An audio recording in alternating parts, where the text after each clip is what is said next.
রবিবার সকালবেলায় আমাদের বৈঠকখানায় আমাদের তিনজনের বেশ জমিয়ে আড্ডা হয়। তিনজন বলতে আমি, দিলুদা আর বিধুভূষণ বাবু। রবিবারের প্রাতরাশটা আমরা একসাথেই করি। বিধুভূষণ বাবুর প্রিয় লুচি আর সাদা আলুর তরকারি।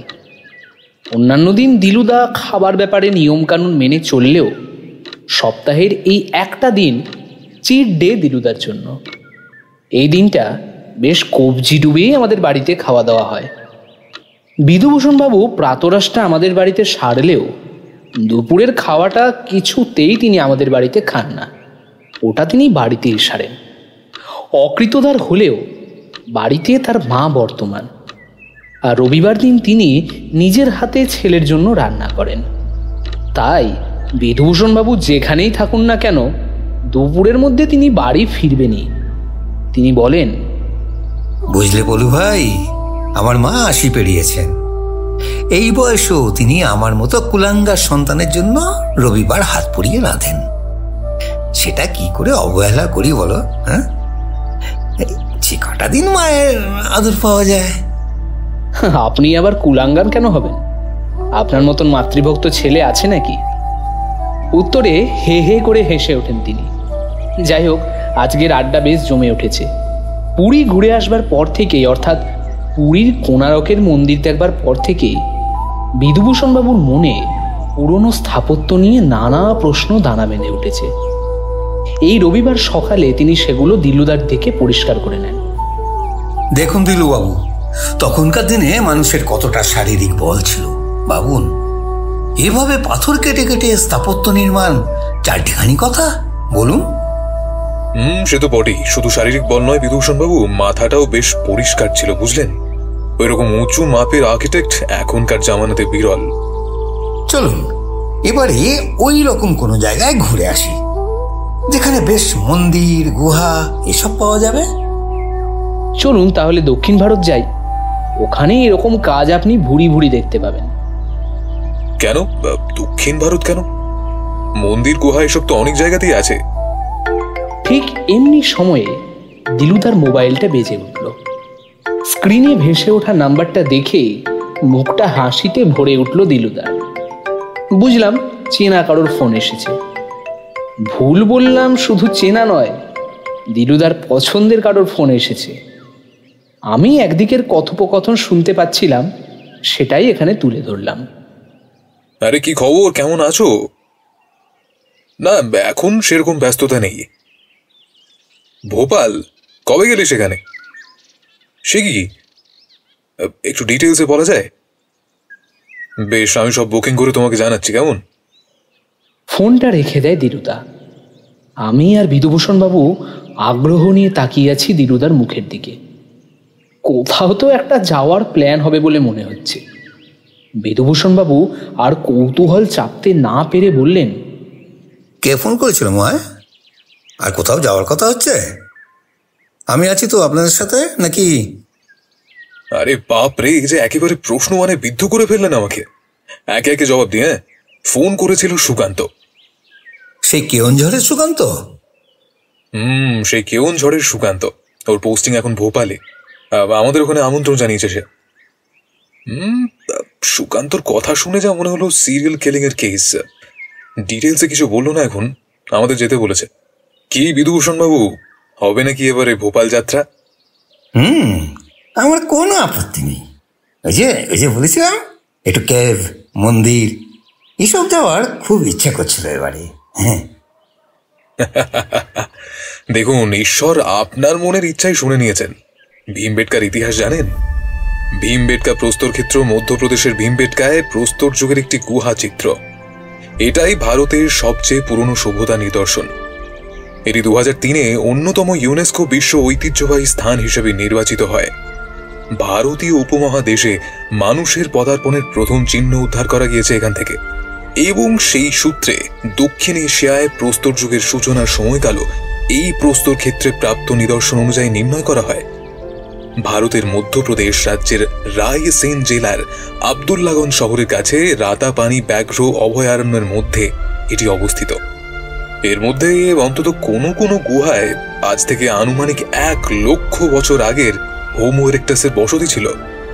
ভীমবেটকায় প্রাপ্ত কোনো কোনো গুহাচিত্রের বয়স আনুমানিক 30,000 বছর। আরো জানেন, ভীমবেটকা নামটির সাথে মহাভারতের অন্যতম নায়ক ভীমের সম্বন্ধ আছে। এর অর্থ করা যায় ভীমের উপবেশন স্থল। বাপরে, 30,000 বছর! সত্যি কত আশ্চর্য জিনিস লুকিয়ে আছে বলুন তো মহায়। হ্যাঁ, তা আমাদের যাওয়া কিভাবে হচ্ছে? আমার মতে ট্রেনে যাওয়ার থেকে ফ্লাইটে বেরিয়ে যাওয়াই ভালো। একটু খরচ সাপেক্ষ হলেও অনেকটা সময় বেঁচে যায়, কারণ এখন ট্রেনগুলো যে পরিমাণ লেট করছে। আপনার কি মত? আমাকে আবার জিজ্ঞেস করছেন এসব? আপনার মতই আমার মত। বেশ, পলু, দেখ তো ফ্লাইটের টাইমিং হলো। দিলুদা, ডাইরেক্ট ফ্লাইট তো নেই দেখছি, সবই হপিং ফ্লাইট। 6-7 ঘন্টা লেগেই যাচ্ছে। নিউ দিল্লিতে স্টপ দিচ্ছে, সকাল 8:40 একটা ফ্লাইট দেখছি এয়ার ইন্ডিয়ার, ভোপাল পৌঁছচ্ছে বিকেল 4টে। হ্যাঁ, এটাই সব থেকে কম সময়। বেশ, তবে বেশি দেরি করা যাবে না। সুকান্ত যা তাড়া দিল, পরশু দিনের ফ্লাইট বুক কর। কি বিধুবাবু, কোনো অসুবিধা নেই তো? No problem. তা ফেরাটা কবে হচ্ছে? দিন 10 মধ্যে তো? 10 দিন কি করবেন ওখানে? ম্যাক্সিমাম 7 দিন। আচ্ছা দিলুদা, আর কি কি দেখবার জিনিস আছে ভোপালে? বিধুভূষণ বাবু এটাই জিজ্ঞেস করতে চাইছেন, কিন্তু বলতে পারছেন না, কি তাই তো? হ্যাঁ, তা মোক্ষম বলেছ ভায়া। দেখেছেন দিলুবাবু, আপনার ভাইটি আমাকে কেমন চিনে গেছে। তাই তো দেখছি। যাই হোক, শুনুন, upper lake, lower lake, Birla temple, Van Vihar, Bharat Bhavan, Indira Gandhi national museum, Manu Bhavan की टेकरी, cave temples, the Taj ul मस्जिद, Jama Masjid, Gauhar Mahal, Shaukat Mahal, regional science centre, fish aquarium, Kerwa dam. কিন্তু আমরা তো বর্ষাকালে যাচ্ছি না, তাই কেরওয়া ড্যামে জল পাবো না। এছাড়াও আরো অনেক কিছু আছে। আপনি থাকবেন মহায় আপনার তদন্ত নিয়ে, আমি আর পলু ভাই ঘুরে বেড়াবো।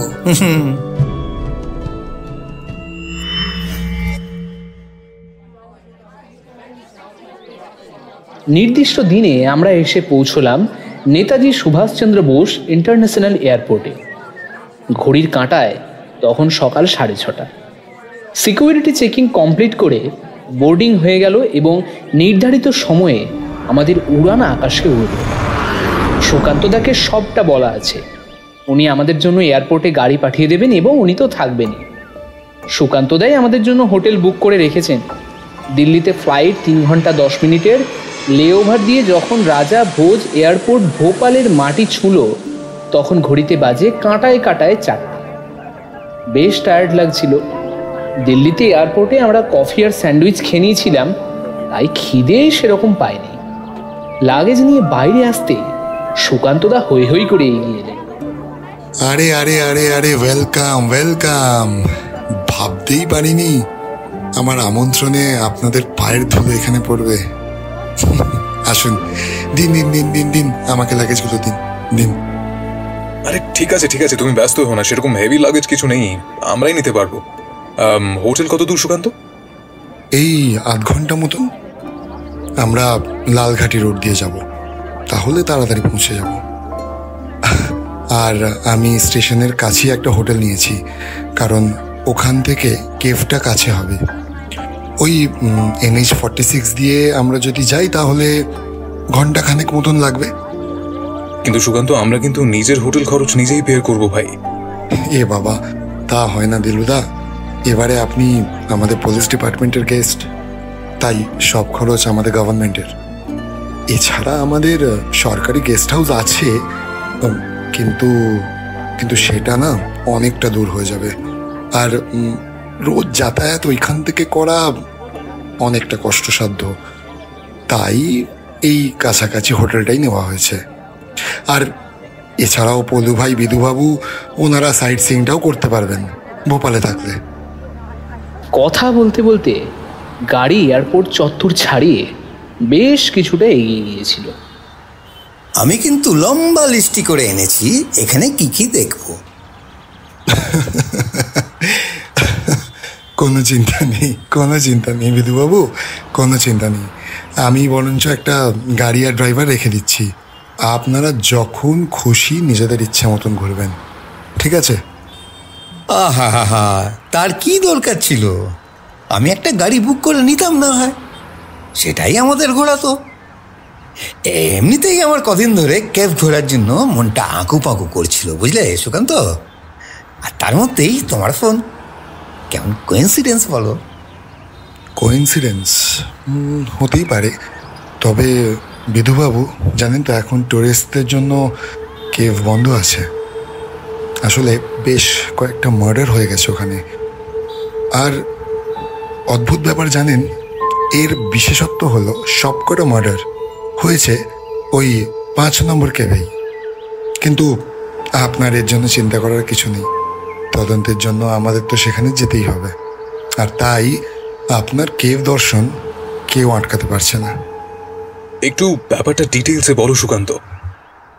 নিশ্চয়ই সব বলবো দিলুদা, তবে আগে হোটেলে চলুন, একটু ফ্রেশ হয়ে নিন। আসলে এতটা রাস্তা জার্নি করে এসছেন, আগে একটু ফ্রেশ হন, চা খান। না হয় চা খেতে খেতেই সবটা বলছি।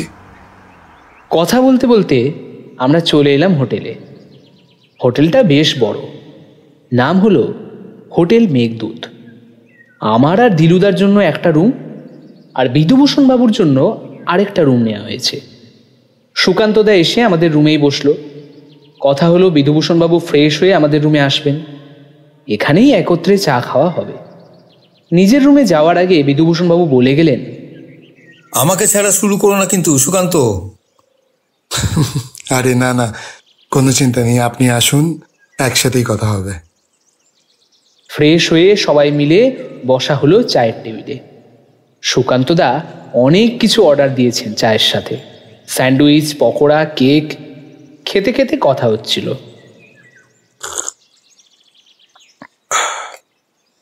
এবারে তাহলে ঘটনায় আসি। বিগত এই 2 সপ্তাহে অল টোটাল 3 জন লোক খুন হয়েছেন ওই 5 নম্বর গুহায়। আপনি গেলেই বুঝবেন দিলুদা, এই 5 নম্বর কেভটা হলো অন্যান্যগুলোর থেকে অনেকটাই আলাদা। মানে এই কেভটা একটু ওপরের দিকে। অল টোটাল 15টা কেভে নাম্বারিং করা আছে। এছাড়াও এখানে ছোটোখাটো এদিকে ওদিকে অনেকগুলোই কেভ আছে। তবে এই কেভটা, এই 5 নম্বর কেভটা অন্যগুলোর থেকে একটু আলাদা। মানে আমি কি বলতে চাইছি বলুন তো, এই 5 নম্বর কেভে নিজের থেকে না গেলে কাউকে জোর করে নিয়ে যাওয়া বা প্রেশার দিয়ে ওঠানো, মানে ইটস নেক্সট টু ইম্পসিবল, একেবারেই সম্ভব নয়। আর যারা যারা মারা গেছেন তারা যে স্বেচ্ছায় সেই কেভে উঠেছেন সেটাও বলা যায়। আর স্বেচ্ছায় সেই কেভে উঠে তারপরে অকস্মাৎ মৃত্যুবরণ, মানে কেমন একটা যেন ধোঁয়াশার ব্যাপার। তবে আমার কি ধারণা বলুন তো, খুনি প্রত্যেকেরই চেনা জানা কেউ, না হলে এরম হতেই পারে না। সিরিয়াল কিলিং বলছো যখন, তার তো একটা প্যাটার্ন থাকে, তাই এই ক্ষেত্রে কি প্যাটার্ন? প্যাটার্ন বলতে দেখুন, 3 জনের মধ্যে শেষ 2 জনের বয়স ওই 40 থেকে 45-এর মধ্যে, কিন্তু প্রথম জনের বয়স একটু বেশি, ওই 60-ঊর্ধ্ব। তবে প্রত্যেকেই আঁকার প্রফেশন মানে পেন্টিংয়ের সাথে যুক্ত। এনাদের মধ্যে কেউ পেশা হিসেবে বেছে নিয়েছেন পেন্টিংকে, বা কেউ শখে করতেন পেন্টিং। তবে প্রতিটা খুন করা হয়েছে নাইলনের সরু অথচ শক্ত দড়ি দিয়ে। মানে এর ডেথ কজগুলো হলো স্ট্র্যাঙ্গুলেশন, পেছন থেকে অতর্কিতভাবে আক্রমণ, আর গলায় ফাঁস দিয়ে মৃত্যুবরণ। আর সবচেয়ে যেটা ইন্টারেস্টিং দিলুদা, প্রত্যেকটা ডেড বডির পাশে একটা করে স্কুল ব্যাগ রাখা থাকছে, আর তার মধ্যে একটা করে ড্রয়িং বুক আর পেন্সিল। র্যান্ডমলি স্কুল ব্যাগ নাকি পার্টিকুলার কোনো কোম্পানির স্কুল ব্যাগ? না দিলুদা, পার্টিকুলার এক ধরনের স্কুল ব্যাগ, এবং এক রং, এক ডিজাইন। আর মজার কথা হলো, সেই স্কুল ব্যাগ যে কোম্পানি তৈরি করত, সেই কোম্পানি বহু দিন হলো বন্ধ, মানে পুরোপুরি পাকাপাকি ভাবে উঠে গেছে। ইন্টারেস্টিং। এই ধরনের সিরিয়াল কিলিং এর জন্য একজন সাইকিয়াট্রিস্টের সাহায্য নেওয়া হয়ে থাকে, তোমরা নিয়েছো? হ্যাঁ, একদম সাইকিয়াট্রিস্টের হেল্প নেওয়া হয়েছে দিলুদা। এখানকার একজন খুব বড় সাইকিয়াট্রিস্ট, নাম রিভু উপাধ্যায়। ওনার সঙ্গে আমরা এই ব্যাপারে কথাবার্তা বলেছি আর ডিটেলস শেয়ার করা হয়েছে। আপনি চাইলে আপনি ওনার সঙ্গে কথা বলতে পারেন, খুব হেল্পফুল। আশা করি আপনার কোনো দরকার পড়লে উনি সাহায্য করবেন। সে তো বলতেই হবে। আচ্ছা, বডি লোকেট হলো কিভাবে? বডি লোকেট তো এখানকার একজন গার্ড করেছে। আসলে দিলুদা, কেভের টাইমিংটা হলো সকাল 7টা থেকে সন্ধ্যে 6টা, আর টুরিস্টের আনাগোনা মোটামুটি ওই ধরুন সকাল 10টা থেকে শুরু হয়ে যায়। তারপরে 6টা অবধি খোলা থাকে, দেন 6টায় গেট বন্ধ করার পর সারা রাত ওইখানে পাহারা থাকে। এই তো ওইখানকার ডেলি শিডিউল। আর ওই 5 নম্বর কেভটায় যেটা বললাম আপনাকে, টুরিস্ট খুবই কম যায়। অ্যাকচুয়ালি প্রথম বডিটা তো পাওয়া গেছিল মারা যাওয়ার প্রায় 2 দিন পর। মানে চারদিকে একটা পচা গন্ধ ছড়াতে থাকে, তখনই ওইখানকার গার্ড গিয়ে বডিটাকে উদ্ধার করে। হ্যাঁ, this was the total scenario. Main গেটে কোনো সিসিটিভি নেই? না, অ্যাকচুয়ালি ওখানে সিসিটিভির প্রয়োজনীয়তা যে হতে পারে এটাই কারো মাথায় আসেনি। আচ্ছা সুকান্ত, কেভে ওঠার আর কোনো রাস্তা আছে? রাস্তা আছে, বাট সেখানে একটা প্রবলেম আছে। সেটা হলো সেই রাস্তায় জঙ্গল আছে, আর স্থানীয় লোকজন ওই কাঠ নিতে যায় মাঝে মধ্যে, তাই একটা পায়ে চলা সরু রাস্তা তৈরি হয়ে আছে আর কি। এছাড়া বিশেষ কোনো পাকা রাস্তা তো নেই।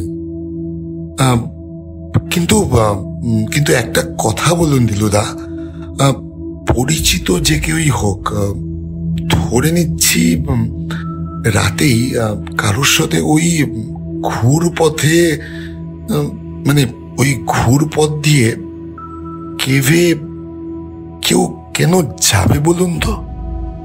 যদি না তাকে যাওয়ার জন্য সেভাবে মোটিভেট করা হয়। এক্স্যাক্টলি, একদম ঠিক বলেছেন দিলুদা। কালকে আমি কেভ যাব। এখন তো টুরিস্টদের জন্য বন্ধ করলে কাজে অসুবিধা হবে না। কাল তুমি ওই 9টা নাগাদ চলে এসো।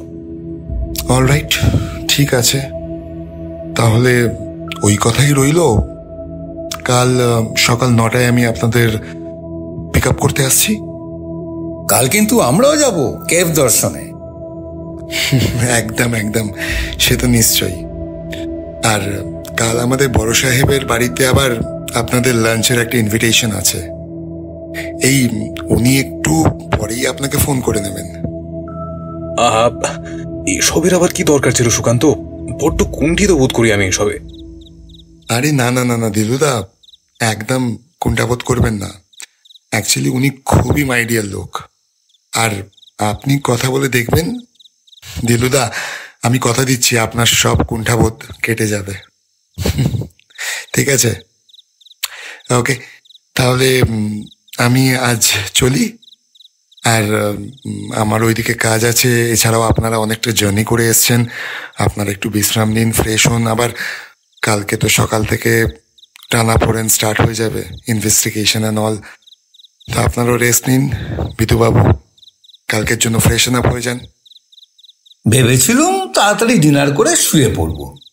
উফ, তুমি যা খাওয়ালে, রাত 10টার সময়ও খিদে পাবে নাকি সন্দেহ। না না না না না, পাবে পাবে, খিদে নিশ্চয়ই পাবে, দেখবেন। আসলে কি বলুন তো, এইখানকার জল হাওয়া খুব ভালো। এবার উঠি। ডিনার সেরে আমাদের গুড নাইট জানিয়ে বিধুভূষণবাবু নিজের রুমে যখন প্রস্থান করলেন, ঘড়ির কাঁটা বলছে সময় তখন রাত 10টা।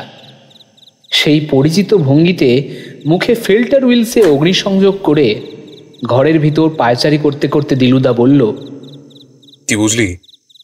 কিছুই মাথামুন্ডু বুঝতে পারছি না দিলুদা, পুরোটাই মাথার উপর দিয়ে যাচ্ছে। কেসটা পুরো ঘেঁটে আছে বুঝলি, আর তাই আমাকে তলব। আমার কেন যেন মনে হচ্ছে এর পেছনে কোনো ইতিহাস রয়েছে। ওই স্কুল ব্যাগ ট্যাগ, যাই হোক, কাল যাই ব্যাপারটা বুঝি। আর ওই সাইকাইট্রিস্ট ভদ্রমহিলার সাথে কথা বলাটা খুব প্রয়োজন। ক্রিমিনাল মাইন্ডের ইনফরমেশনের জন্য ওনার সাথে কথা বলাটা দরকার। কি যেন নাম? হ্যাঁ, ঋতু উপাধ্যায়। আমি একটা ব্যাপার লক্ষ্য করেছি জানো দিলুদা, যত সাইকিয়াট্রিস্ট আছেন তার মধ্যে বেশিরভাগ মেয়ে হয়। এর কারণ কি? দূর, এই কথা তোকে কে বলল? Doctor Ajit Dandekar, doctor Samir Parekh, doctor Vishal Chhabra, doctor Murali Raj, এনারা হলেন আমাদের দেশের প্রসিদ্ধ সাইকিয়াট্রিস্ট। নে, আর লেট করিস না, কাল সকাল সকাল উঠতে হবে। বেড়াতে এলে তুই কিন্তু বড্ড অলস হয়ে যাস, সকালে ঘুম থেকে উঠতেই চাস না। না না, কাল ঠিক উঠে পড়বো। এই মোবাইলে অ্যালার্ম দিয়ে রাখলাম।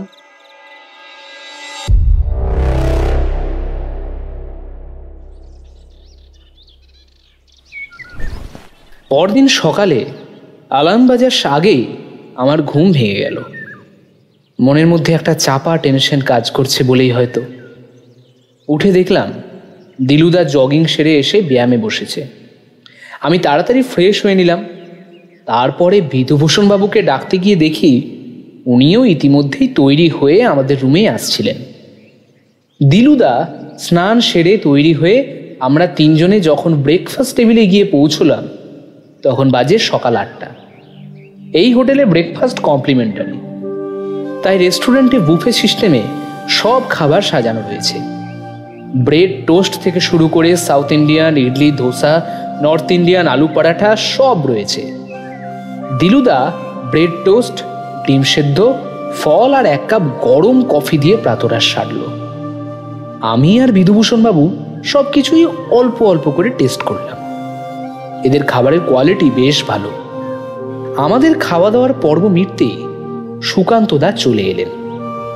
তার সাথে আমরা পূর্ব নির্ধারিত কর্মসূচি অনুসারে চললাম ভীমবেটকা কেভের দিকে। আমাদের হোটেল থেকে গুগল ম্যাপ বলছে দূরত্ব প্রায় 45 কিলোমিটার, সময় লাগবে 1 ঘন্টা। ছুটে চলল আমাদের গাড়ি NH-46 ধরে ভীমবেটকার কেভের উদ্দেশ্যে। প্রায় কাছাকাছি পৌঁছে হাইওয়ে ছেড়ে আমাদের গাড়ি ঢুকলো ডান দিকে একটা চওড়া রাস্তায়। সেটি দিয়ে প্রায় কিলোমিটার 3 যাওয়ার পরে দেখলাম একটা চেকপোস্ট রয়েছে।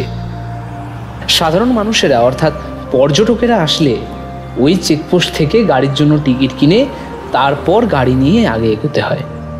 কিন্তু আমরা যেহেতু পুলিশের গাড়িতে আছি, আমাদের কোনো টিকিট নিতে হলো না, শুধু আমাদের গাড়ির নম্বরটা এন্ট্রি করতে হলো।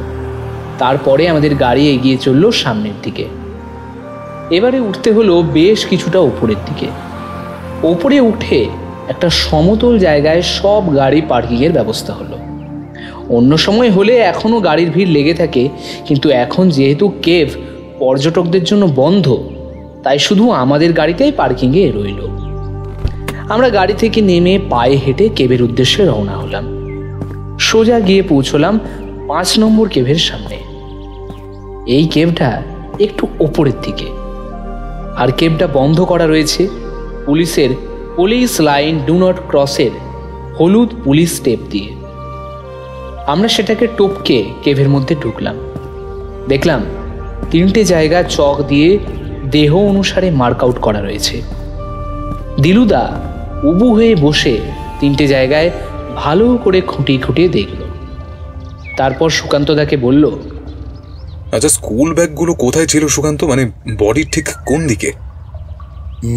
বডির বুকের ওপরে স্কুল ব্যাগগুলো রাখা থাকতো, আর প্রত্যেকটা বডির চোখ খোলা, জিভ বেরোনো। মানে মানে স্ট্র্যাঙ্গুলেশনের স্ট্রাগলের সময় যা যা হয় আর কি। অ্যাকচুয়ালি আপনি পুলিশ স্টেশনে ছবি আছে, চলুন আমি দেখাচ্ছি সব। ফরেন্সিক্স পোস্টমর্টম রিপোর্ট কি বলছে? বডির নখের মধ্যে কোনো কিছু পাওয়া গিয়েছে কি? নোপ, একেবারে ক্লিন। ওই নাইলন দড়ির কিছু পার্ট ছাড়া আর কিচ্ছু পাওয়া যায়নি, নাথিং। অ্যাজ পার মাই অ্যাজাম্পশন দিলুদা, ওই ছাড়ানোর জন্য হয়তো স্ট্রাগলের সময় নখে আটকে গেছে। তার মানে অতর্কিতে পেছন থেকে আক্রমণ। বিধুভূষণ বাবু, আপনারা এখানে দাঁড়িয়ে থেকে কি করবেন? বরং আপনি আর পলু বাকি কেভগুলো ভালো করে ঘুরে ঘুরে দেখুন। আমার এখানে আরো কিছু কাজ আছে। আচ্ছা সুকান্ত, সোজা পথে তো আসেনি এরা, তাহলে কোন পথ দিয়ে আসলো? চলুন এদিকে। এই যে আসুন আমার সাথে, আমি দেখাচ্ছি। এই যে দেখছেন, পাহাড়ের গা দিয়ে একটা সরু একটা পায়ে চলা পথ। দিলুদা আর সুকান্তদা কেভের পিছন দিকের একটা রাস্তা দিয়ে নিচে নেমে গেল। আমি আর বিধুভূষণ বাবু ঘুরে ঘুরে বাকি কেভগুলো দেখতে লাগলাম। প্রত্যেকটা কেভের গায়ে হাতে আঁকা হাতি, ঘোড়া, আরও কত কি। বিধুভূষণ বাবু অবাক হয়ে বললেন, ভাবলেই কেমন রোমাঞ্চ হচ্ছে পলু ভাই। আজ কত হাজার বছর আগে মানুষ এইসব গুহাতে এসে আশ্রয় নিয়েছিল, আর এসব চিত্র পাথরের গায়ে এঁকেছে। অসাধারণ, অসাধারণ। দেখো আমার গায়ে কেমন কাটা দিচ্ছে। সে তো বটেই, আজ থেকে কত হাজার বছর আগের আঁকা বলুন তো। আর কি এমন জিনিস দিয়ে এঁকেছে যা হাজার হাজার বছর পরও একেবারে অমলিন। দেখো কি সুন্দর সব যুদ্ধের ছবি। সত্যিই তাই। 1 ঘন্টা পরে আমরা এসে আবার 5 নম্বর কেভে দিলুদাকে মিট করলাম। দিলুদাকে জিজ্ঞেস করলাম, কি গো, কিছু পেলে? না, আমি কিছু পাবো সেই আশা করিও নি। এতবার এই সব জায়গায় পুলিশ চিরুনি তল্লাশি চালিয়েছে। তবে একটা ব্যাপারে নিশ্চিত, যে 3 জন খুন হয়েছেন ওই 3 জনই খুনিকে চিনতেন। শুধু চিনতেন এমনটাই নয়, খুব ভালো সম্পর্ক ছিল তাদের। আচ্ছা সুকান্ত, ঋতু উপাধ্যায়ের সাথে আমি একটু কথা বলবো। উনি কি পুলিশ স্টেশনে আসবেন নাকি আমরা যাবো ওনার চেম্বারে? না দিলুদা, সরি, ওনাকে বলা হয়েছিল কিন্তু উনি আসবেন না বলেছেন। আসলে উনি খুবই ব্যস্ত মানুষ, আর এছাড়াও আমাদের এই কেসের ব্যাপারে উনি যে সাহায্য করছেন এটাই অনেকটা। তো যদি আমাদের হেল্প লাগে আমাদের ওনার কাছে যেতে হবে, উনি আসবেন না। এইসব সিরিয়াল কিলিং এর মনস্তাত্ত্বিক ব্যাপার থাকে, তাই এরকম একজনের পরামর্শ বড্ড দরকার। চলো তাহলে যাওয়া যাক। হ্যাঁ চলুন। আর দিলুদা, মনে আছে তো আজকের লাঞ্চ কিন্তু আমাদের বড় সাহেবের বাড়িতে। ইনফ্যাক্ট ওখানেই আসবেন মিস্টার উপাধ্যায়। বড় সাহেবের সাথে ওনার সম্পর্কটা খুবই ভালো। আপনার সঙ্গে আই গেস ওইখানেই দেখা হয়ে যাবে ওনার। তো চলুন যাওয়া যাক। মনে আছে, বড্ড অস্বস্তি হয় আমার। যাক, তোমরা তো মানা করলে শুনবে না, তাই না অগত্যা?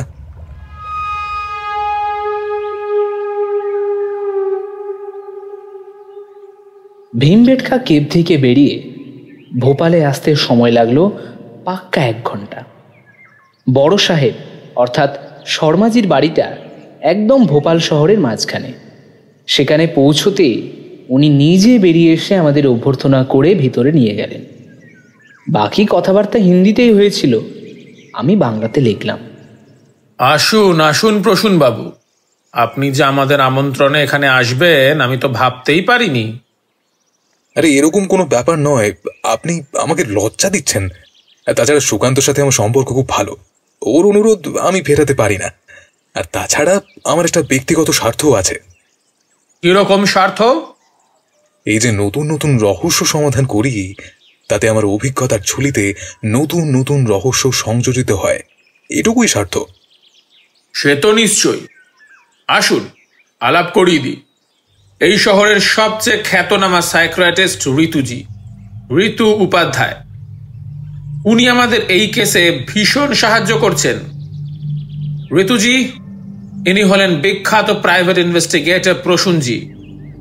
হ্যালো, আপনার নাম আমি অনেক শুনেছি। আশা করি আমরা সবাই মিলে এই জটিল ব্যাপারটির খুব তাড়াতাড়ি সমাধান করতে পারবো। আমি আমার সাধ্যমতো চেষ্টা করব। আচ্ছা ঋতুজি, এই ব্যাপারে আপনার থেকে আমার কিছু কথা জানবার আছে। কথা পরে হবে, আসুন আগে আমরা লাঞ্চটা সেরে নিই, বেশ বেলা হয়ে গেছে। ডাইনিং টেবিলে পৌঁছে দেখি প্রচুর ননভেজ আইটেম, মাছ, মাটন। বোধহয় আমরা বাঙালি বলে এই মাছ আর মাটনের বন্দোবস্ত। কিন্তু ঋতুজি দেখলাম নিরামিষাশী। উনি ডাল সবজি এসব দিয়ে খাওয়া সারলেন। খাওয়ার মাঝে বিধুভূষণবাবু আমার কানে কানে বললেন, এরা মাছটা ঠিক করতে পারে না, বুঝলে বলু ভাই। এদের রান্না করা মাছ 7 দিন খেলে আমি মাছ খাওয়া ছাড়তে বাধ্য হব। আসতে বলুন, শুনতে পেলে কিন্তু মুশকিল। আরে শুনবে না। ভদ্র মহিলার চেহারা দেখেছ? জিম করা কেমন পেটানো চেহারা, ঠিক যেন অ্যাথলিট। ডাল রুটি খেয়ে এমন চেহারা হয় কি করে ভাই, বলো তো? কেন? যারা নিরামিষাশী তারা অনেক বেশি ফিট থাকে, জানেন তো। যাক, আমরা এরম ফিসফিস কথা বললে দিলুদা খুব রাগ করবে। খাওয়া শেষ করে আমরা আবার এসে বসলাম বসবার ঘরে। ঋতুজি বললেন, বলুন প্রসূনজি, কি জানতে চান? এই পুরো ঘটনা থেকে আপনার ব্যক্তিগত মতামত কি? দেখুন, যে বা যারা এই মার্ডারগুলো করেছে তাদের সাথে পার্সোনাল কোনো শত্রুতা নিশ্চয়ই ছিল, কোনো ব্যাড এক্সপিরিয়েন্স। কারণ স্কুল ব্যাগগুলো সেটাই ইন্ডিকেট করছে। আর এই স্কুল ব্যাগগুলো পাওয়া যেত আজ থেকে প্রায় বছর 20 আগে। ইনফ্যাক্ট আমি নিজেই এই ব্যাগ নিয়ে স্কুলে যেতাম। আর যারা খুন হয়েছেন প্রত্যেকেই পেইন্টার আর খুব নামকরা। কাজেই পেইন্টিংয়ের ব্যাপারটা খুবই উল্লেখযোগ্য। হতেই পারে কোনো উঠতে পেইন্টারের সাথে এদের কোনো মনোমালিন্য হয়েছিল, হয়তো ছোটবেলায় তাকে ইনসাল্ট করা হয়েছিল। সেটার থেকেই এই রিভেঞ্জ, এই অ্যাগ্রেশন। তাহলে আপনার মনে হচ্ছে কোনো পেইন্টারের জড়িত থাকার সম্ভাবনা রয়েছে? হ্যাঁ, আমার তো তাই মনে হচ্ছে। এই ব্যাগটা রেখে যাওয়ার পিছনে ছোটবেলার কোনো ঘটনা থাকতে পারে। কিন্তু ওই 5 নম্বর গিফটটা কেন বেছে নেওয়া হলো? বারবার সেটা কি মনে হয় আপনার? ওই একটা ব্যাপার আমি ঠিক বুঝে উঠতে পারছি না। প্রথম খুনটা না হয় মেনে নিলাম, পরের দুজন ওই কেভে যাবেনই বা কেন? তাদের কি উদ্দেশ্য ছিল? আচ্ছা, আপনি তো জন্ম থেকে এই শহরে, এখানকার এরকম প্রমিসিং কোনো পেইন্টার আপনার জানা আছে? আমার জন্ম এখানে হলেও আমি পুরো সময় এখানে থাকিনি। যখন আমার 14 বছর বয়স তখন আমরা এখান থেকে চলে যাই। বাবার ট্রান্সফার হয়ে যায়। বাবা রেলওয়েজে জব করতেন। তারপরে আমি আর আমার ভাই মা বাবার সাথে ভারতের বিভিন্ন জায়গায় ঘুরে বেড়াই। এই বছর 2 হলো আমি এখানে এসেছি। ভাই থাকে কানাডাতে আর আমি এখানে সেটেল করলাম। কাজেই আমিও প্রায় বছর 20 এই শহর ছাড়া। এই 2 বছরে আমি সেরকম কোনো পেইন্টারের খোঁজ জানি না। আমাকে এই সন্দেহের কথা ঋতুজি আগে জানিয়েছিলেন। সেই অনুযায়ী আমরা বেশ কিছু ইয়ং প্রমিসিং পেইন্টারের সাথে কথা বলেছি, ইনভেস্টিগেটও করেছি, কিন্তু নো ক্লু, কিছুই এগোতে পারিনি। আর দিলুদা, আপনি চাইলে আপনার সাথেও তাদের কথা বলিয়ে দিতে পারি। ইনফ্যাক্ট তারা খুব স্বতঃস্ফূর্তভাবে সাহায্য করবে বলে জানিয়েছে আমাদের। ব্যাপারটা এত সহজ নয়, এর পেছনে কোনো জটিল কারণ রয়েছে সুকান্ত। আজ আমাকে উঠতে হবে। আমার চেম্বারে যাওয়ার সময় হয়ে গেছে। পেশেন্টরা অপেক্ষায় আছে। আমার সেক্রেটারি ফোন করছে বারবার। যদি আমাকে কোনো প্রয়োজন হয় উইদাউট এনি হেজিটেশন আমার চেম্বারে চলে আসবেন। এই রইল আমার কার্ড। ফোন করে নেবেন একবার। চেম্বার অথবা আমার বাড়িতে কোথাও একটা দেখা করে নেব। অসংখ্য ধন্যবাদ আপনাকে। আরও কিছু কথাবার্তার পরে আমরা শর্মাজির বাড়ি থেকে বেরিয়ে আসি। সুকান্তদা আমাদের হোটেলে পৌঁছে দেন। কথা হয় যে কাল আমি আর বিধুভূষণবাবু শহরটা ঘুরে দেখব।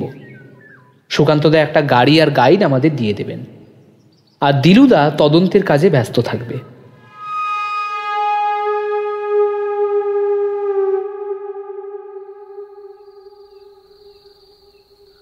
রাতে ডিনারের পর দিলুদা, আমি আর বিধুভূষণবাবু আমাদের চিরাচরিত স্বভাব অনুযায়ী আফটার ডিনার ওয়াক আ মাইল অনুযায়ী হাঁটতে বেরোই।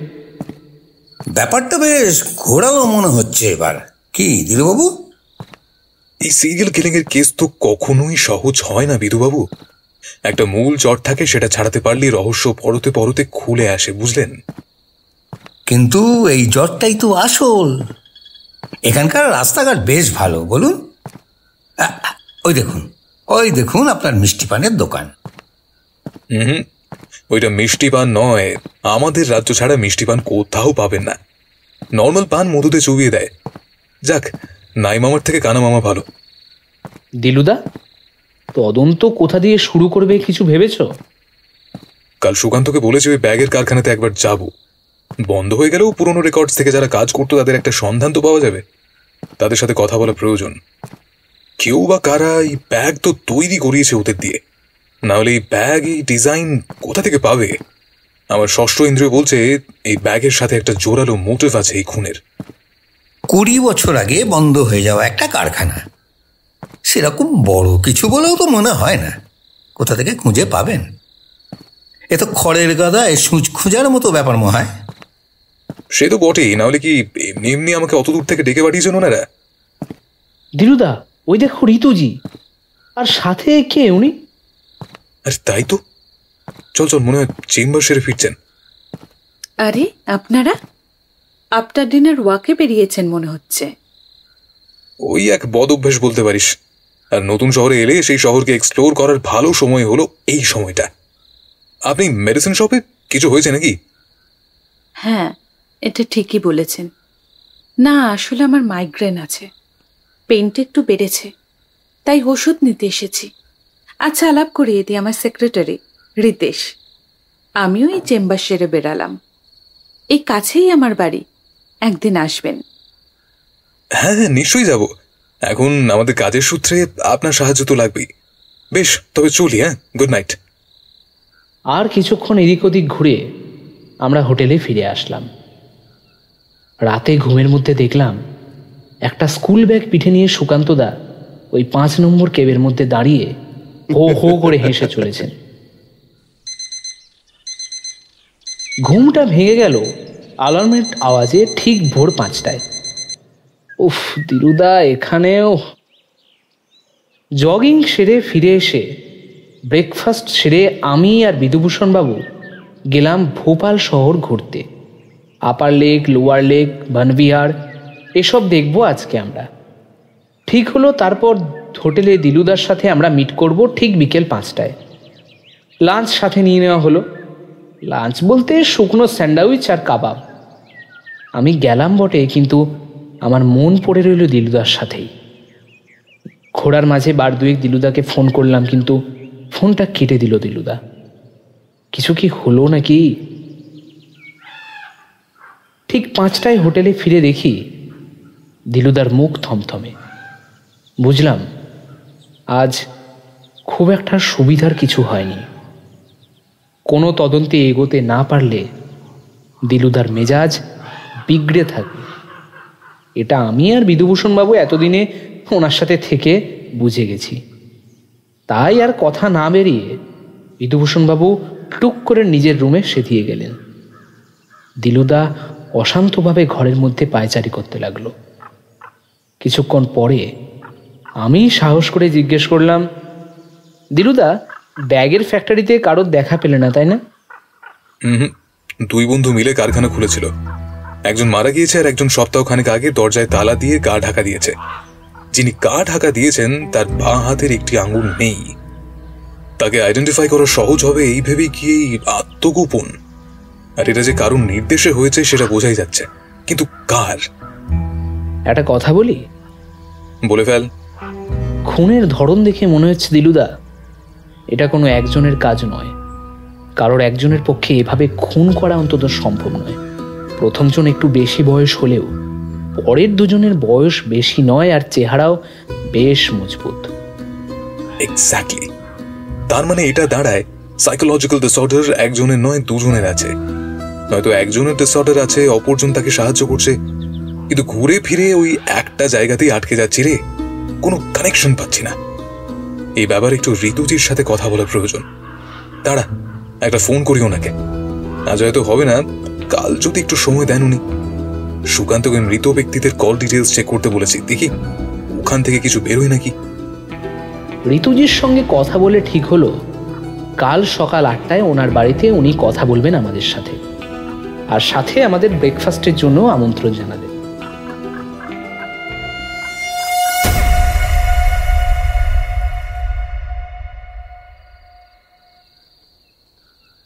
রাতে ডিনারের সময় বিধুভূষণবাবু একবার আমার কানে কানে বললেন, তোমার দাদা যেরকম বোমকে রয়েছেন, এখন কিছু উল্টো পাল্টা বললেই বিস্ফোরণ ঘটবে। তার চেয়ে চুপচাপ নিজের ঘরে গিয়ে শুয়ে পড়াই ভালো। পরদিন সকালে ঋতুজির পাঠানো লোকেশন অনুযায়ী পৌঁছে গেলাম ওনার বাড়িতে। ছিমছাম দোতলা বাড়ি, একতলাতে চেম্বার করেন আর দোতলাতে থাকেন। উনি নিজে নিচে নেমে এসে আমাদের ওপরে নিয়ে গেলেন। কি সুন্দর করে ওনার বাড়িটা সাজানো, দেখলে চোখ জুড়িয়ে যাবে। ব্রেকফাস্ট টেবিল ভর্তি খাবার, কেক, টোস্ট, আলু পরাঠা, কফি। ওনার সেক্রেটারিও রিতেশ বেশ অমায়িক লোক। খেতে খেতে কথা হচ্ছিল। এর থেকে বেশি অ্যারেঞ্জ করতে পারিনি। আসলে আমি ভেজিটেরিয়ান, তো তাই আপনাদের এগ, চিকেন এসব সার্ভ করতে পারলাম না। সবসময় যে এগ চিকেন খেতেই হবে তার কোনো মানে নেই। এত আইটেম রয়েছে, বেশ ভালোই লাগছে খেতে। আর সাথে উপরি পাওয়া না আপনার এত সুন্দর করে সাজানো বাড়ি দেখতে পাওয়া। আপনার বুঝি খুব পেইন্টিং এর শখ? দেখলাম ওয়ালে সব নামজাদা পেইন্টারদের আঁকা ছবি রয়েছে। হ্যাঁ, ভীষণ ভালো লাগে আমার। যারা মারা গেছেন তাদের কাজও রয়েছে, দেখবেন। ম্যাডাম নিজেও তো একটা সময় ভালো আঁকতেন, কিন্তু তারপর ছেড়ে দিয়েছেন। আমি কতবার বলি ম্যাডামকে আঁকতে, কিন্তু উনি কথাই শোনেন না। আহ রিতেশ, আবার ওসব কথা কেন? বাহ, আপনার এই গুণটার কথা লুকিয়ে যাচ্ছিলেন কেন?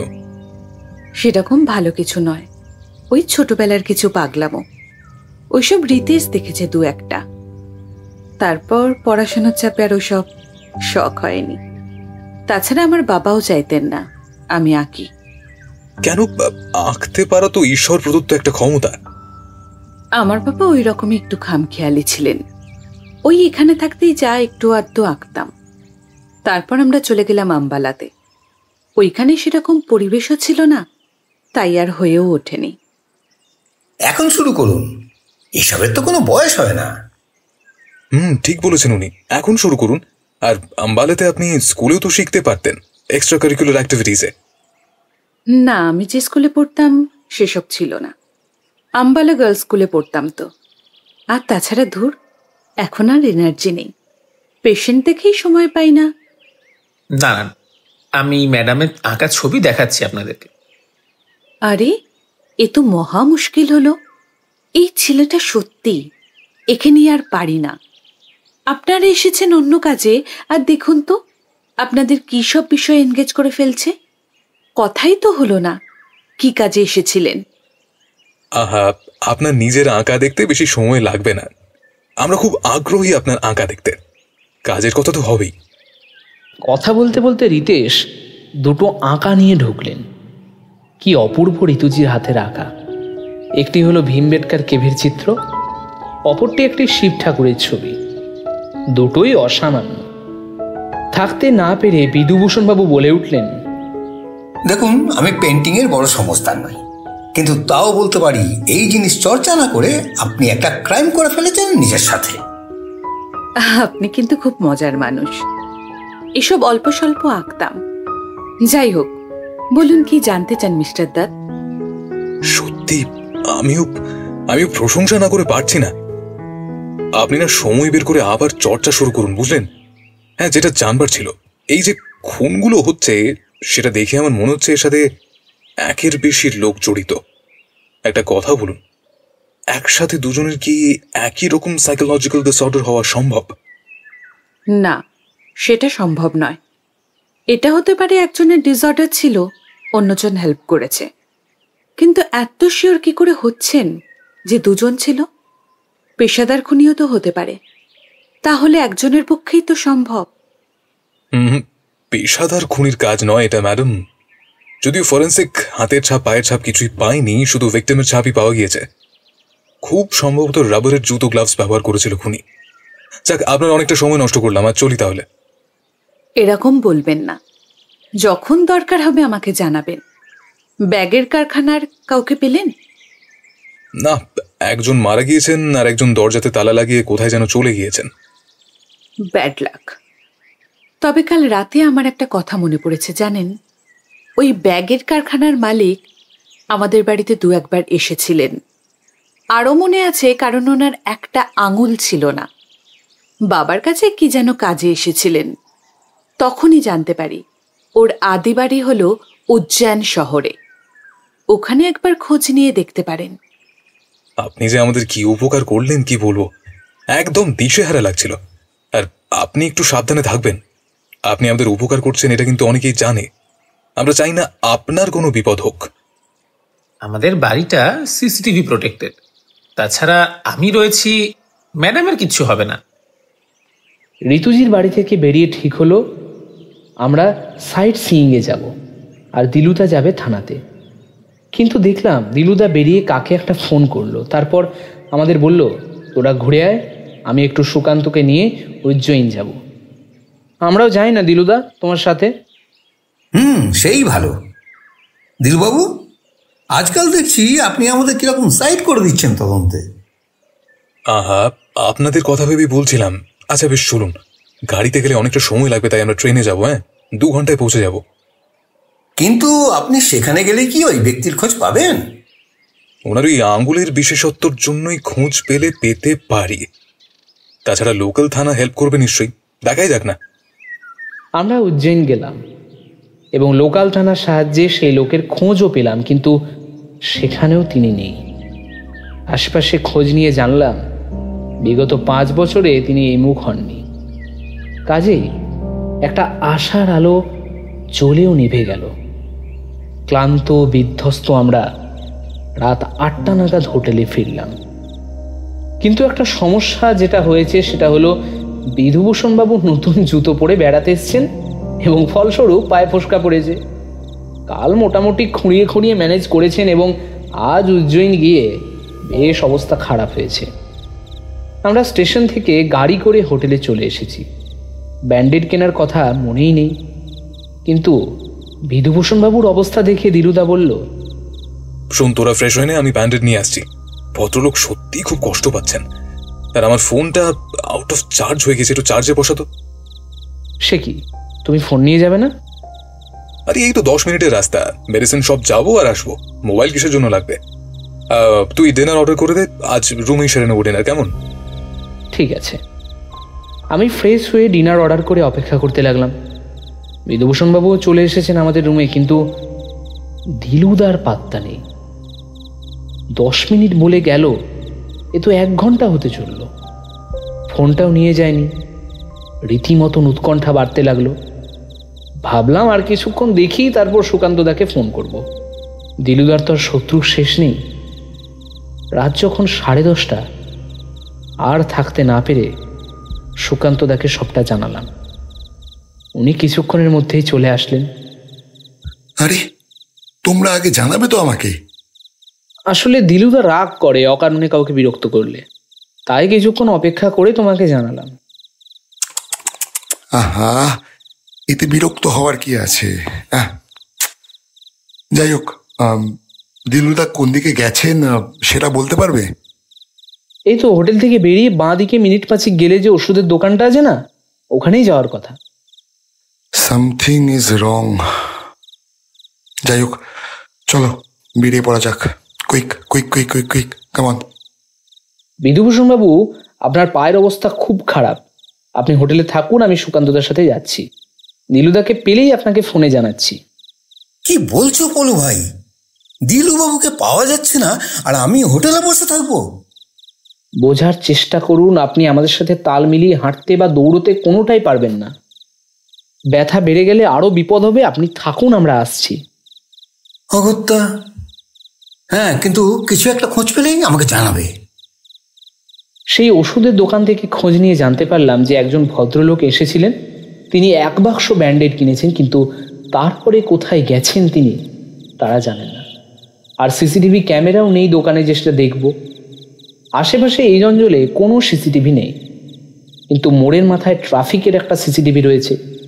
দেখলাম সেটা সুকান্তদাকে বলতেই। ও ইয়েস, চলো ফাস্ট ফাস্ট এটাকে চেক করি। চেক করে যদি কিছু জানা যায়। সেটা চেক করতে দেখলাম ওই তো দিলুদা মোড় থেকে ডান দিকে বেঁকেছে, মনে হচ্ছে কারোর একটা পিছু নিয়েছে। দিলুদা, ওই যে সামনে চাদর মুড়ি দেওয়া একটা লোক না? ও, ওই তো মনে হচ্ছে দিলুদা কারোকে ফলো করছেন। বুঝলে? চলো চলো চলো চলো, আর দেরি করা মোটেই উচিত হবে না। ওই রাস্তা দিয়ে আমরা বেরিয়ে পড়ি। চলো, লেটস গো। ডান দিকের রাস্তা যেটাতে দিলুদা ঢুকেছে সেই রাস্তাতে আলো ভীষণ কম, সরু গলি মতো গাড়ি ঢুকবে না। গাড়ি দাঁড় করিয়ে আমরা সেই রাস্তা দিয়ে দিলুদার নাম ধরে চিৎকার করতে করতে এগোতে থাকলাম। দিলুদা, দিলুদা, দিলুদা, দিলুদা শুনতে পাচ্ছেন? সুকান্তদা আগে আগে চলেছেন। হঠাৎ দেখলাম কিসে একটা হোঁচট খেয়ে সুকান্তদা মুখে একটা আওয়াজ করে পড়ে গেলেন। এ কি? এ তো দিলুদা মাটিতে পড়ে আছে। আমি চিৎকার করে উঠলাম, সুকান্তদা, দিলুদা মাটিতে পড়ে আছে। কই কই দেখি। এই তো নিঃশ্বাস পড়ছে, এখনো অজ্ঞান হয়ে গেছেন। মনে হচ্ছে মাথাতে লেগেছে। এক্ষুনি হাসপাতালে নিয়ে যেতে হবে। আমি আর সুকান্তদা ধরাধরি করে গাড়ি অবধি নিয়ে গেলাম দিলুদাকে। আলোতে দেখলাম দিলুদার মাথার পেছনে রক্ত চুইয়ে চুইয়ে পড়ছে। হসপিটালে পৌঁছতেই ওরা দিলুদাকে নিয়ে ইমার্জেন্সি বিভাগে নিয়ে গেল।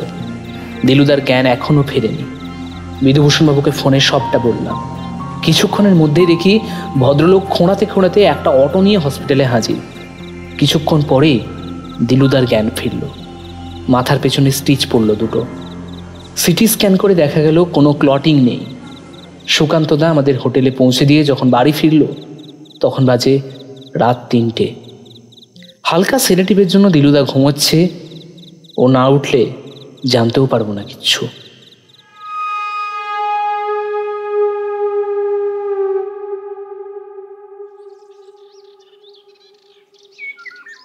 পরদিন সকালে দিলুদার ডাকেই ঘুম ভাঙলো আমার। পলু, এই পলু, কিরে উঠে পড়, 9টা বেজে গিয়েছে।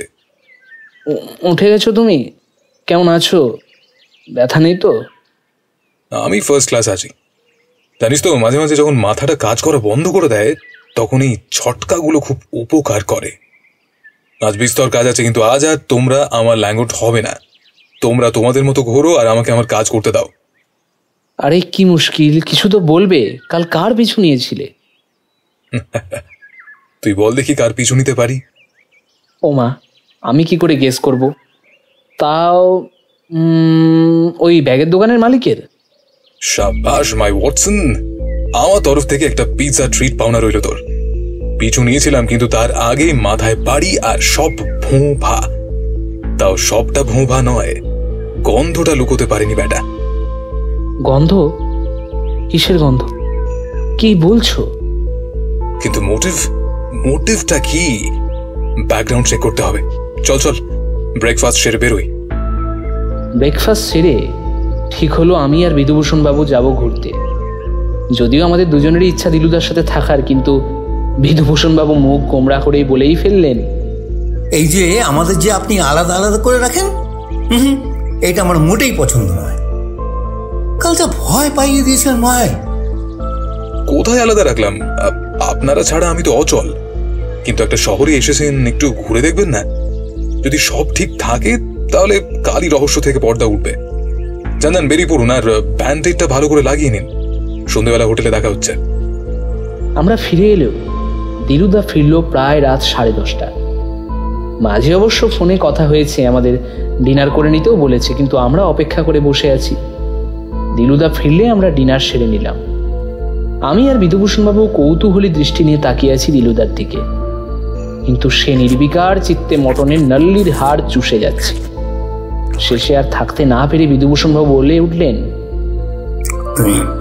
কিছু কি খোলসা করবেন নাকি মুখে কুলুপ এটাই থাকবেন? একটা ফোন এক্সপেক্ট করছি, সেটা এলেই কাল রহস্য উদ্ঘাটন। অর্থাৎ ভীমবেটকায় খুন খারাপির সমাধান খুব তাড়াতাড়ি, তাই তো? দুগ্গা দুগ্গা বলুন বিধুভূষণ বাবু, বললাম না, আমার ইনটুইশন বলছে কিছুক্ষণের মধ্যেই ফোনটা পাবো। বলতে বলতেই ভেজে ওঠে দিলুদার ফোন। দেখলাম সুকান্তদার ফোন। অন করেছে তো? বাড়ির ভেতর থেকে তুলো না, কোনোভাবে বের করো বাইরে, তারপর তোলো। আর সবাইকে বলে দাও কাল সকাল 10টায় শর্মাজির বাড়িতে দেখা হচ্ছে। বুঝলুম।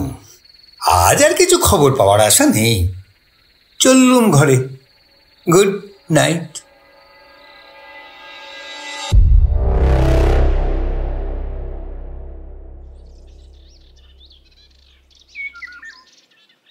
পরদিন ঠিক সকাল 10টায় আমরা পৌঁছে গেলাম শর্মাজির বাড়িতে।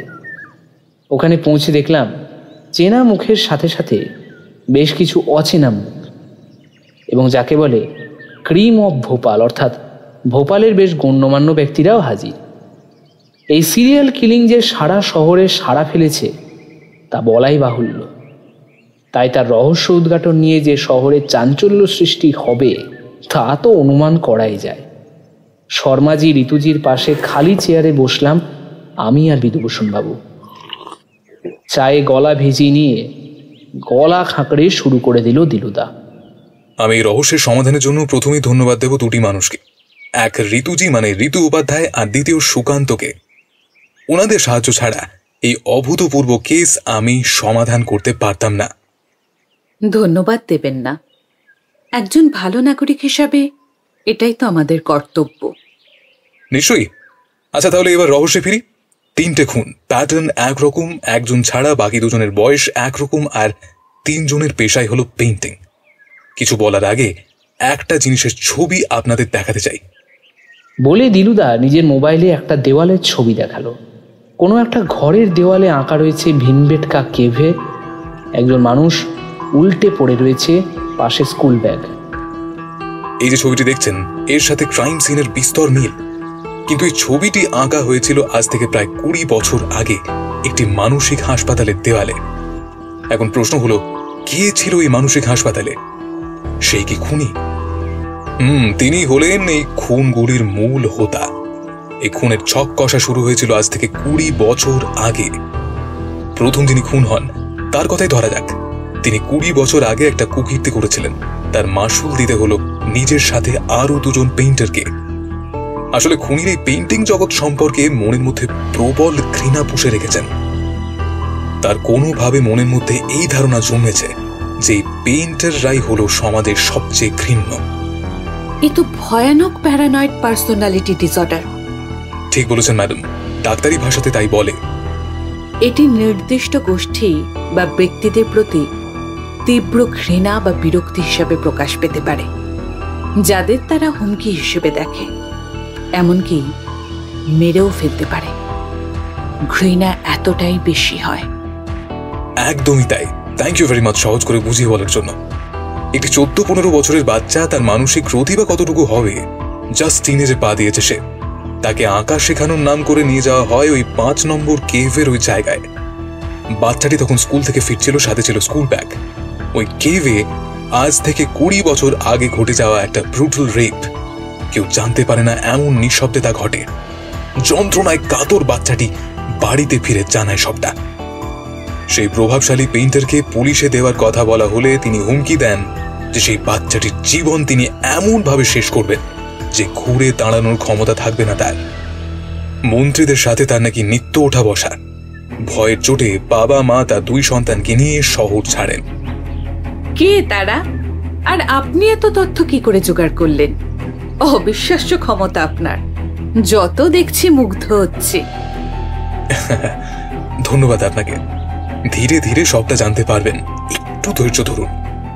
কিন্তু শহর পরিবর্তন করলেও সেই ঘটনা বাচ্চাটির মনের মধ্যে এমন ভাবে প্রভাব ফেলে যে তাকে 2 বছর মানসিক হাসপাতালে ভর্তি থাকতে হয়। সেই সময় যিনি তার চিকিৎসা করেছিলেন সেই ডক্টরের সাথে কথা বলে আমি সবটা জেনেছি। তারপরে পড়াশোনা করে উচ্চশিক্ষিত হয়ে তিনি ফিরে আসেন এই শহরে। কিছুটা সময় নেন এই শহরে নিজের প্রভাব বিস্তার করার জন্য। সেটা করেও ফেলেন, আর তাকে এই ব্যাপারে সাহায্য করেন তার পরিবারের এক সদস্য। কারণ সেই সময় ছোট হলেও সে নিজের চোখে তার দিদির এই যন্ত্রণা দেখেছিল। তারপরে তার দিদির সাথে সে চলে আসে এই শহরে। কি ঋতু উপাধ্যায়, আমি ঠিক বলছি তো? আম্বালা মেন্টাল হেলথ কেয়ারের দেওয়ালে এটা তো আপনারই আঁকা। কি আবল তাবল বকছেন? আমার ভাই কোথা থেকে আসবে? সে তো কানাডাতে। আর আমি কোনোদিন মেন্টাল হেলথ কেয়ারে ছিলামই না। সব আপনার বানানো। কোনো প্রমাণ আছে? আছে। আমরা 3 জন নিহত ব্যক্তির কল লিস্ট চেক করে একটি কমন নাম্বার পাই, কিন্তু সিমটি ভুয়ো। এই সিম থেকে 3 জনের সাথে যোগাযোগ করেন ঋতুজি, থুড়ি বন্দনা মিশ্র। শহর পরিবর্তন, নাম পরিবর্তন, পদবি পরিবর্তন, কিন্তু তাতে ষাটোর্ধ্ব পেইন্টারকে খোল খাওয়াতে পারলেও পারেননি প্রসূনকে তাৎকে বোকা বানাতে। যাই হোক, প্রথম সন্দেহ আমার হয় যখন আমার উপরে আক্রমণ হয়।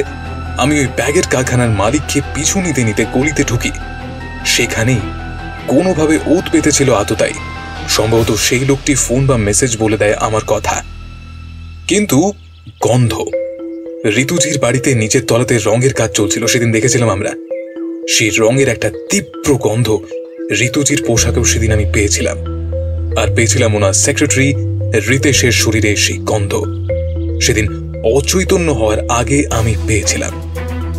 চোখটা নিমেষে খুলে গেল, কিন্তু মোটিভ খুঁজে পাচ্ছিলাম না। তখন অব্দি ঋতুজিকে আমি সন্দেহ করিনি। তারপর আমি শুরু করি চট খুলতে। প্রথমেই আম্বালা গার্লস স্কুল। সেখানে এই নামে একজন ছাত্রী ভর্তি হয়েছিলেন, কিন্তু সে ঋতুজির দেওয়া সালের থেকে প্রায় 3 বছর পরে। এই মিসিং 3 বছর হলো আম্বালা মেন্টাল হেলথ কেয়ারের দিনগুলি।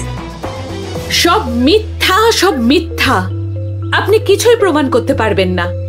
আমি যে খুন করেছি তার কি প্রমাণ আছে আপনার কাছে? কাল অব্দি সত্যি কোনো প্রমাণ ছিল না, কিন্তু আপনার হাজার নিষেধ সত্ত্বেও আপনার ভাই কাল রাতে ওই নাম্বারটি অন করে ফেলেছিল। ব্যাস, সে এখন আমাদের হেফাজতে। সকাল থেকে তার দর্শন পাননি নিশ্চয়ই। আর তারই কল্যাণে যে ব্যাগ কারখানার মালিককে আপনার বাড়ির বেসমেন্টে লুকিয়ে রেখেছিলেন, তাকেও গ্রেফতার করেছি আমরা। আর আমাদের কি সুন্দরভাবে উজ্জয়ন দৌড় করলেন বলুন। তারা যে সবটা উগরে দিয়েছে ম্যাডাম। আপনি যে মানসিকভাবে অসুস্থ সেটা আপনি নিজেও জানেন। মানছি আপনার ছোটবেলার ট্রমা থেকে আপনি বেরোতে পারেননি, কিন্তু তাই বলে 3টে প্রাণ। আমি জানি না আপনি কি বলে 3 জনকে অত রাতে ওই কেভে নিয়ে গিয়েছিলেন। কিচ্ছু জানেন না আপনি। একটা 13-14 বছরের মেয়ে সরল বিশ্বাসে পিতৃসম একজন মানুষের সাথে কেভে গিয়েছিল। আমাকে বলেছিল লাইভ পেইন্টিং শেখাবে। তারপর আমার মুখ বন্ধ করে টপ টপ করে রক্ত গড়িয়ে পড়ছিল আমার শরীর থেকে। আমার শরীরের বিভিন্ন জায়গায় ওই পশুটা মাংস খুবলে নিয়েছিল। এই দেখুন, সেই দাগ আজও রয়েছে। বলে ঋতুজি নিজের দুপাট্টা সরিয়ে আমাদের দেখানোর চেষ্টা করলেন সেই চিহ্ন। আমরা চোখ সরিয়ে নিলাম। উনি কি করছেন হয়তো উনি নিজেই জানেন না। সেই পশুটা বেরোনোর সময় গার্ডের পকেটে গুজে দিয়েছিল টাকা। কত বছর আমি ঘুমাতে পারিনি। চোখ বন্ধ করলে সেই লোকটার মুখ আমার চোখের সামনে ভেসে উঠত। কি ভয়ানক সেই মুখ। এই পৃথিবীতে কোনো পেইন্টারের অস্তিত্ব আমি রাখবো না। সব কটাকে শেষ করে দেব। খবরদার, খবরদার কেউ এগোবেন না। এগুলোই কিন্তু তাকে খুন করব আমি। এই দেখো, আমার ব্যাগে সেই দড়ি রয়েছে। আমি ভুলিয়ে ভালিয়ে নিয়ে যেতাম আর পেছন থেকে ঠিক এইভাবে দড়ি দিয়ে গলাটা চেপে ধরতাম। আর ওদের হাত চেপে ধরত আমার ভাই। তারপরে ওদের হাত পা সব অসাড় হয়ে যেত, পড়ে যেত মাটিতে। মরার আগে যখন ছটফট করত, যে যন্ত্রণা পেত, আমি অনুভব করতাম আমার সেই যন্ত্রণাতে কেউ মলম লাগিয়ে দিচ্ছে। কি আরাম। তোমরা যে আমার দিকে এগোবে তাকেও এইভাবে আমি শেষ করব। এগো দেখি। সুকান্ত, সিসিটিভি ফুটেজ সহ সব প্রমাণ ওনার বাড়িতেই যে ওই ব্যাগের কারখানার লোক লুকিয়েছিল, প্লাস মার্ডারের কতক্ষণ আগে ওনারা বেরিয়েছিলেন, ফোন লোকেশন সব তোমাকে দিয়ে দিয়েছি আমি। এবার আমরা বেরোই, বুঝলে? আর ভালো লাগছে না এখানে থাকতে। বাকিটা তোমরা বুঝে নাও, ওনাকে মেন্টাল অ্যাসাইলামে দেবে না কি করবে। আমি চলি। আচ্ছা ঠিক আছে দিলুদা, আপনাদের আর আটকাবো না। And extremely thank you. আপনি না থাকলে এত ইজিলি এই কেসটা বোধহয় সলভ হতো না। থ্যাংকস আ লট দিলুদা। চিন্তা করবেন না, বাইরে গাড়ি রাখা আছে। আপনারা হোটেলে ফিরে ফ্রেশ হয়ে নিন, খাওয়া দাওয়া করুন, রেস্ট নিন। আর ততক্ষণে আমি এদিকটা সামলে আপনাদের সঙ্গে দেখা করছি, কেমন? সাবধানে আসুন। আমরা ধীরে ধীরে বেরিয়ে আসলাম শর্মাজির বাড়ি থেকে। আমাদের সকলেরই মন ভারী হয়ে রয়েছে। তার মধ্যেই বিধুভূষণবাবু বলে উঠলেন, জানেন দিলুবাবু, আপনার সাথে পরিচয় হওয়ার পরে কম কেস তো দেখলাম না, কিন্তু এবারের মতন মন খারাপ আমার কখনোই হয়নি। এর মধ্যে আমি আর পলু ভাই একটা দারুণ কুলফির দোকান আবিষ্কার করেছি। চলুন, যাবেন নাকি? মনটা যদি একটু ভালো হয়।